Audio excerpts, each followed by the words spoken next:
पन्नाधाय। यह कहानी जिस नारी की है उसका महत्व इस दृष्टि से अधिक है कि वह रानी नहीं थी, बेगम नहीं थी, वह एक थाई माँ थी और जो कुछ उसने अपने राज्य के लिए किया वैसा आज तक कोई नहीं कर पाया। पन्ना धाय का जन्म 8 मार्च 1490 को हुआ था और पन्नाधाय की कहानी मजबूत की कहानी नहीं थी, वह उसकी त्याग और बलिदान की कहानी थी।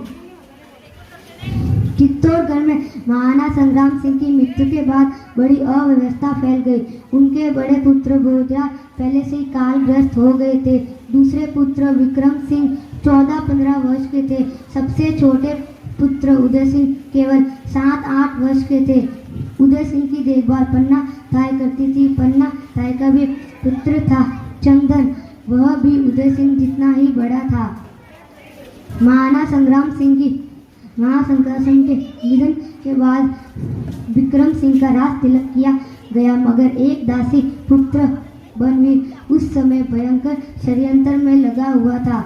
उसने छोटे बड़े कर्मचारियों को अपनी ओर लगा लिया था और चित्तौड़गढ़ की राजगद्दी पर बैठना चाहता था। एक दिन उसने चाल चली थी। उसने दोनों राजकुमारों को बुलाने व मारने के लिए सारे चित्तौड़गढ़ में नाच रंग का आयोजन करवाया था। विक्रम सिंह तो धोखे में आ गया, मगर उदय सिंह पर पन्नाधाय ढाल बनकर खड़ी थी, इसलिए वह उसे धोखे में नहीं फंसा सका।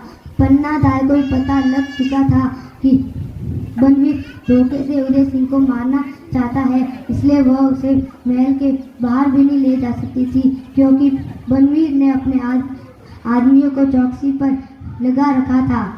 वह महल के अंदर भी नहीं छुपा सकती थी। इस भयंकर स्थिति में पन्नाधाय ने अपने मन में एक ऐसा दृढ़ संकल्प कर लिया जैसा कोई माँ शायद नहीं कर सकेगी। पन्नाधाय ने उदय सिंह को बाहर जाने से मना कर दिया। इस वजह से उदय सिंह नाराज होकर रसोई घर में सो गए। इसी महल में